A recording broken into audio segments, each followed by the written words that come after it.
Yeah, yesterday was India's second day of India versus South Africa series, and I'm going to talk about the first, second, third session in this video. Let's go. আমাদের হাতে দুটো wicket ছিল, আর কে এল রাহুল আর Siraj bat করছিল। সিরাজ 0 রানে 10 বলে, আর কে এল রাহুল 70 রানে bat করছিল।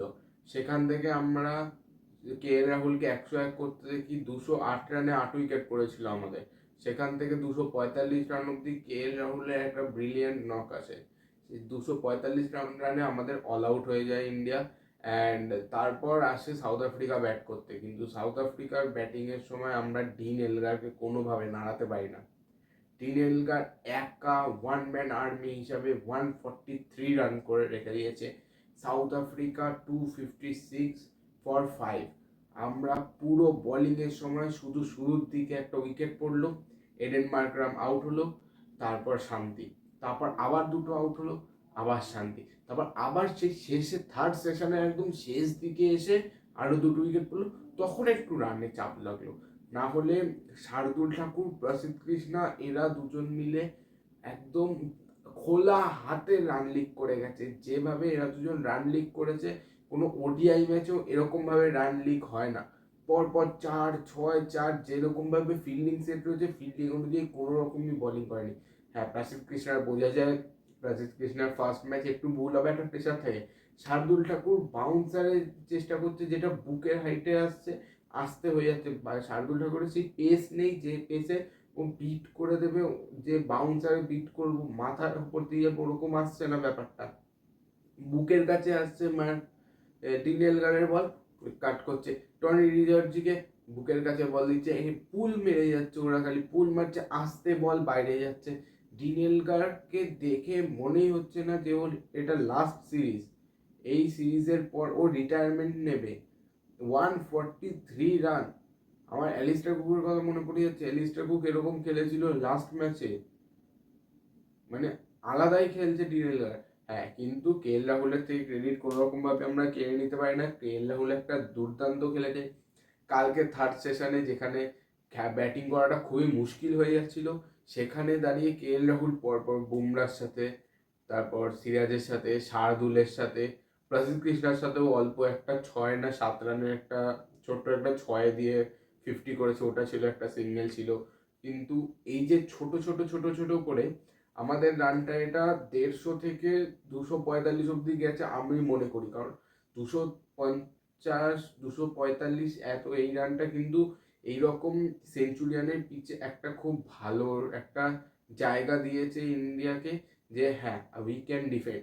এবার যদি কালকে 320 বা কিছুর মধ্যে আটকে দেয় তাহলে খুবই ভালো, আদারওয়াইজ একটু চাপে পড়বে। বাট একটা আজকের যদি ফার্স্ট সেশনের মধ্যেই ওদেরকে অল আউট করে দেওয়া যায় খুব ভালো। কারণ মনে হচ্ছে না তিনবা বুমরা খেলতে নামতে পারবে বলে, সেই জন্য আর আমাদের মাত্র 4টে উইকেটই দরকার। অ্যান্ড আর একটা কথা হচ্ছে গিয়ে যে আজকে যদি আমরা ওদেরকে 300-র মধ্যে আটকে দিই, তাহলে সেটা 300 বা 320, ঠিক আছে। কারণ কালকে ডিন এলগার আবার নতুন করে শুরু করবে। আজকে ঘরে গিয়ে যখন শোবে হোটেলে গিয়ে, তারপর এসে কালকের ওই 143 থাকবে, সেখান থেকে ওকে সেট হতে দেওয়া যাবে না। হাসি মামলার পরে ডিন এলগার কিন্তু ওই জায়গাটা কিছু একটা করে সাইলেন্টলি কাজটা করে যাচ্ছে নিজের মতো। অ্যান্ড এই কাজটার জন্যই সাউথ আফ্রিকা প্রফিট পায়। বাট অন্য কারোর একটা ইনিংস চলে আসে যেটা ওটাকে ওভারলুক করতে বাধ্য করে দেয়। অ্যান্ড এলগার দারুণ ব্যাটিং করেছে। অ্যান্ড ডিন এলগারের এই ব্যাটিংয়ের সুবাদেই সাউথ আফ্রিকা এখন আমাদের থেকে 11 রানে এগিয়ে রয়েছে। অ্যান্ড আমাদের বোলিংয়ের কথা বলতে চাই, বুমরা 2 উইকেট নিয়েছে, ঠিক আছে। বুমরা খুবই ভালো ইকোনমিক্যাল বোলিং করেছে, সব থেকে বেশি ইকোনমিক্যাল ছিল আমাদের বুমরা। আর ওদের হয়ে একটা ব্যাপার হয়ে গেছে, আমরা প্রচুর রান লিক করে দিয়েছি, কম ওভারে প্রচুর রান গেছে। প্রসিদ্ধ কৃষ্ণা 4.5-5-এর কাছাকাছি, শার্দুল ঠাকুর 4.5-5 বল করছে, পরপর নো ওয়াইড, এই এক্সট্রা রান দিয়েই যাচ্ছে, একদম জলের মতন হাত খুলে ছড়িয়ে যাচ্ছে। মানে যেভাবে রান বইয়েছে কেউ আটকাতে পারছিল না। বুমরাও তো একটা 5 বা 6 ওভার। মোহাম্মদ শামির এই জায়গাটায় থাকাটা খুবই ইম্পর্টেন্ট। কারণ মোহাম্মদ শামি যদি এখানে থাকতো বুমরা একটা সাপোর্ট পেত। মোহাম্মদ সিরাজ এখনো অবধি বুমরাকে সেই সাপোর্টটা দিতে পারছে না। মোহাম্মদ সিরাজ প্রচুরভাবে রান লিক করে যাচ্ছে কিন্তু উইকেট নিচ্ছে, যখন প্রেশার আসছে ভালো প্রেশার দিচ্ছে, বাট যখন লুজ হচ্ছে সেই 2-3 ওভার যে লুজ হচ্ছে ওই 2-3 ওভারে প্রচুর রান চলে যাচ্ছে অ্যান্ড ওরা সেট হয়ে যাচ্ছে, 3টে 4টে 4 করে আসছে এক একটা ওভারে। এই জিনিসটা আমি বুঝতে পারছি না কেন হচ্ছে। অ্যান্ড অন্যদিকে প্রসিদ্ধ কৃষ্ণ একটা উইকেট পেয়েছে আর শার্দুল ঠাকুর কোনো উইকেট পায়নি কিন্তু প্রচুর রান দিয়ে দিয়েছে, যেটা আমাদের মুশকিলে পড়েছে কালকে। এবার দেখা যাবে 4 নম্বর দিন, আজ আর কাল এই দুটো দিন মেন ব্যাপার হয়ে যাবে আমাদের এই ম্যাচটা আমরা কোথায় যাব সেটার জন্য। একটা স্পেল দরকার, একটা ফার্স্ট ইনিংসে আমাদের। আর আজকে first innings first session third day আমাদের একটা খালি স্পেল দরকার, বুমরা হোক, সিরাজ হোক, প্রসিদ্ধ কৃষ্ণা হোক, যেই হোক। আমি প্রসিদ্ধ কৃষ্ণার কাছে কোনো কমপ্লেন নেই, বাট শার্দুলের কাছে আছে, কারণ শার্দুলের এক্সপিরিয়েন্স রয়েছে। প্রসিদ্ধ কৃষ্ণা নতুন বলার, ও ফার্স্ট ম্যাচ খেলছে, ডেবিউট্যান্টকে আমরা কিছু বলতে পারবো না। বাট শার্দুল ঠাকুর খুবই বাজে বোলিং করেছে এই ম্যাচটায়। শার্দুলের কাছে কোনো উইকেট নেই, কোনো চান্স ক্রিয়েট হয়েছে এরকমও বলতে পারবো না যে ও একই স্লটে সেট করে দিয়ে যাচ্ছে বা চাপে রেখেছে, কিচ্ছু বলা যাচ্ছে না। যখন বুমরা সিরাজ হাঁপিয়ে যাচ্ছে, একটু রেস্ট দরকার হচ্ছে, রিল্যাক্স করার সময়, তখন শার্দুলকে একটু ওভার করাচ্ছে, আবার ওদেরকে ব্যাক করাচ্ছে। প্রসিদ্ধ কৃষ্ণা একটু হলেও চাপে রেখেছিল।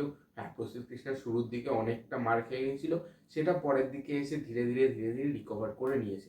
বাট শার্দুল ঠাকুরের ক্ষেত্রে সেটা হয়নি, ও পুরোটা একইভাবে গেছে। অ্যান্ড ওদিকে সিরাজ ব্যাটিংয়ের সময় কিন্তু কে এল রাহুলকে খুবই সাহায্য করেছিল। কে এল রাহুলকে সাহায্য করেছিল বলেই বুমরা সিরাজ এরা সাহায্য করেছিল বলেই খুব ভালোভাবে কে এল রাহুল আমাদের রানটাকে বিল্ড করতে পেরেছে অ্যান্ড নিজেও একটা ওয়েল ডিজার্ভিং সেঞ্চুরি পেয়েছে। And nothing against them, but আজকে ফার্স্ট সেশনের মধ্যে আমাদেরকে উইকেটটা পেতেই হবে, যে করে হোক সাউথ আফ্রিকাকে অল আউট করতে হবে, আর সেটাও বেশি রান না দিয়ে। 320 বেশি গেলেই একটা চাপে পড়ে যাবে, কারণ 75 রানের বেশি হবে।